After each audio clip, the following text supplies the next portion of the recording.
And congratulations on a great career, Todd, but welcome to the ex-players club. You can join me over the fence. Just a disappointing result at the end of the day. Yeah, look, I thought our boys were fantastic for most of the game, but Essendon on top of the ladder, they were going to always come back at us, but we just didn't have enough legs in the end to run over the top of them. I missed an easy goal there in the that was important, in the last quarter, but no, it was disappointing. But I thought I was pretty proud of the guys the way they played. Just a couple of undisciplined acts in that third quarter. The Ox, Marcus Seacamp certainly turned the tide their way a bit. Yeah, there's no doubt. Those things are going to cost you against quality opposition, and unfortunately, Essendon made us pay the price by kicking quick goals, and we couldn't quite recover. And Toddy, dangerous sign, Paul Couch welcoming you to the retirement club. Is politics an option?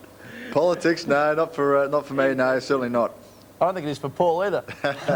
And Toddy, how's the body made after a lot of years in duress with the conditions of playing football? How's the body at this stage of your career? At the end of it, is it pretty sore at the moment?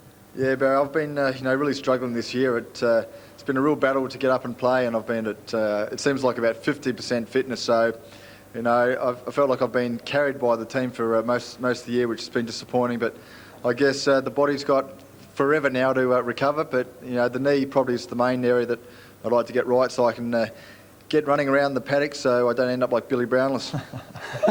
And forgive my ignorance because I missed the start of the game, Todd. Did you start on the interchange today? No, I started on the ball and spent most of the first quarter on the ball and half forward. Most of the game then after that was in the forward pocket, half forward. I've never been much of a goal kicking specialist, but it was nice to be down there and watching David Neitz and David Schwartz play pretty fantastic games. And post-career, Todd, will you be hanging around your Melbourne Football Club, because you're certainly a leader of the footy club over the past years and a really treasured, I suppose, person at the club. Will you be staying at Melbourne, do you think, or will you look elsewhere for other options? I guess, Barry, I'm going to just let the dust settle a little bit. I'm going to have a few beers with the boys tonight and tomorrow, and then perhaps over the next couple of weeks I'm going to weigh up a few different options that have presented themselves, and then make the right decision for my family and myself for the next few years. Now, you've been off the drink for about 7 weeks as part of the pledge to turn the Demons around.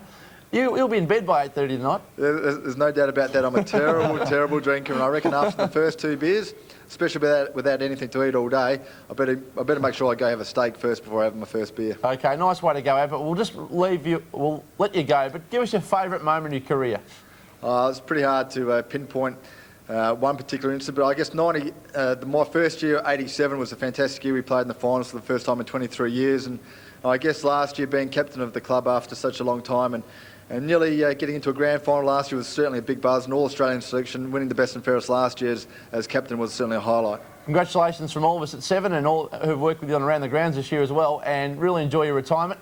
I'm sure there'll be a burgeoning media career ahead for you, or coaching, whatever you decide to do. Thanks, Hutchie. Thanks, Barry. On you, Todd. Great gentleman there, Todd Viney. And Barry, did you know that this afternoon his brother Jay also retired in South Australia, who's had a distinguished SANFL career, and his youngest brother made his debut at 16 in the SANFL. So it's a big weekend for the family. It is, that's for sure. And Jay Viney played a few games at Melbourne a few years ago, so look, big weekend for the family, and I'm sure there's a few emotional scenes over the weekend at their family house. Oh, well, good luck to the Vineys. Of course, Jay Viney played 23 games for the Demons. We'll take a break.